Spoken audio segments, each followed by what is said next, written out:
Let us gather our hearts in our hopes for peace.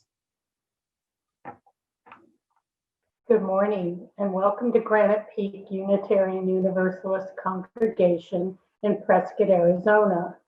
I'm Kelsey Wilkes, your worship associate today.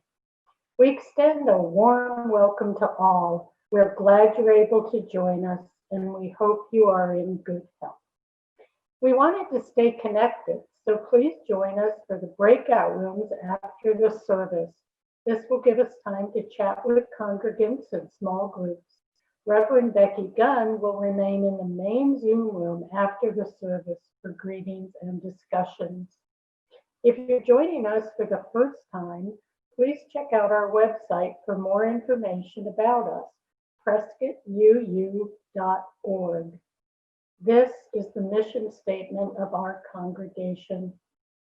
We are a compassionate spiritual community that celebrates diversity, nurtures the personal and spiritual growth of all ages, shares our gifts, promotes justice for all, and serves the world we live in. We extend our thanks to all who contributed to the presentation of our service today. Heather Knowles for technical direction, Lena Hubin and Russ Erickson for our piano accompaniment and singing, the Granite Peak worship team, and we welcome back our guest, Speaker Reverend Gunn. After 30 years of a career in business, Reverend Becky Gunn chose to go to Star King School for the Minister to become a UU minister. She did her internship in Albany, New York, an interim ministry in Boulder, Colorado, and her called ministry for 6 years in Bangor, Maine, where she became Minister Emerita in 2014. Her focus in ministry was spiritual growth associated with social justice. She retired to Prescott in 2015. I've known Becky since 2017 when I joined AAUW, and I'm thrilled to welcome her back today. Welcome, Becky. Although we are physically apart, we are still in community and we continue with some of our meetings and activities virtually. So please continue to check the weekly peak, our website, and Reverend Patty's videos for announcements. And you can join our regular weekly Zoom meetings, Together Wednesday Forum, Wednesday afternoon storytelling, and Friday lunch with our minister. You will find connection information and other announcements in the order of service. Children's faith development is happening today via Zoom. You need to contact Bev Bostrom. See the order of service. And please take special note of the call for congregants to join the caring team. I've been writing cards for 3 years and find it very rewarding. Contact Nancy Beeson to help with calls, meals, transportation, and etc.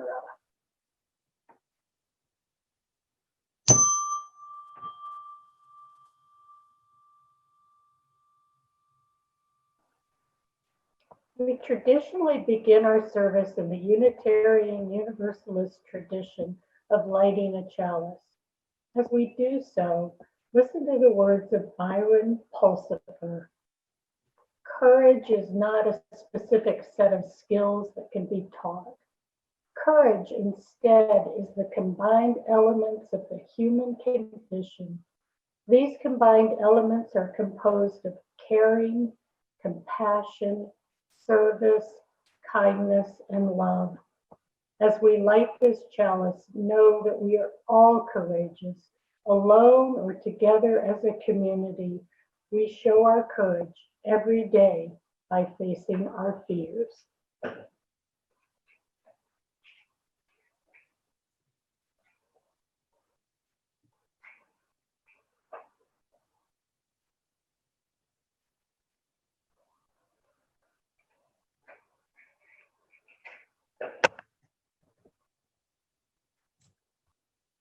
These are the words of Howard Thurman. The concern I lay before God today is my need for courage. I need courage to be honest. Honest in the use of my words, honest in accepting responsibility, honest in dealing with myself, honest in dealing with my fellows, honest in my relations with God. I need courage to face the problems of my own life, the problems of personal values. They are confused. They are often unreal.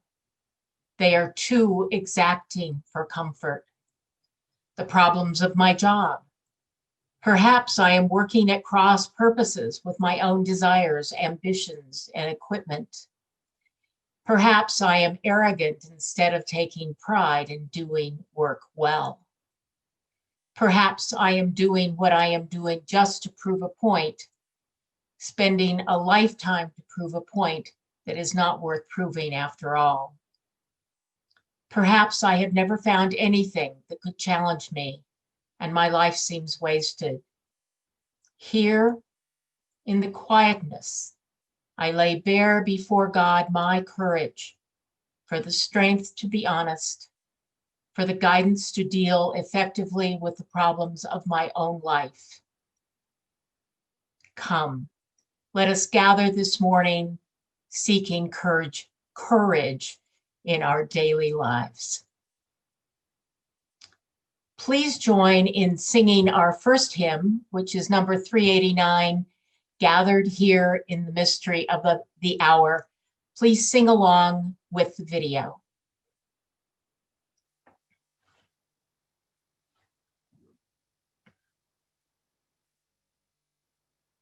Gathered here in the mystery of the hour, gathered here in one strong body, gathered here in the struggle and the power, Spirit draw near.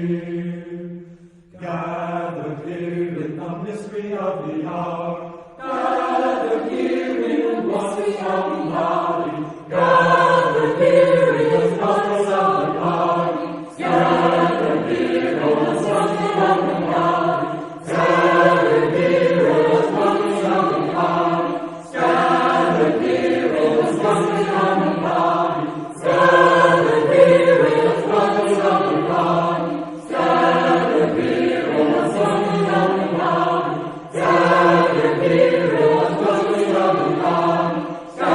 gathered here in the struggle and the power, gathered here in the struggle and the power, gathered here in the struggle and the power, gathered here in the struggle and the power, gathered here in the struggle and the power, Spirit draw near.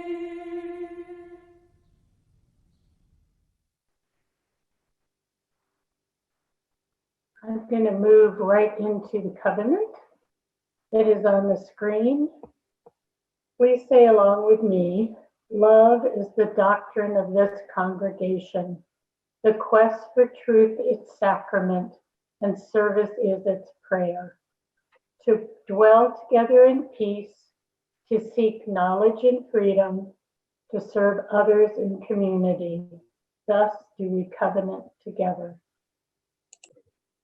And now we will have a congregational moment. As we begin the season that leads up to our stewardship campaign, the financial lifeblood of this congregation, we will be hearing from our staff. Today, we will hear from Heather Knowles.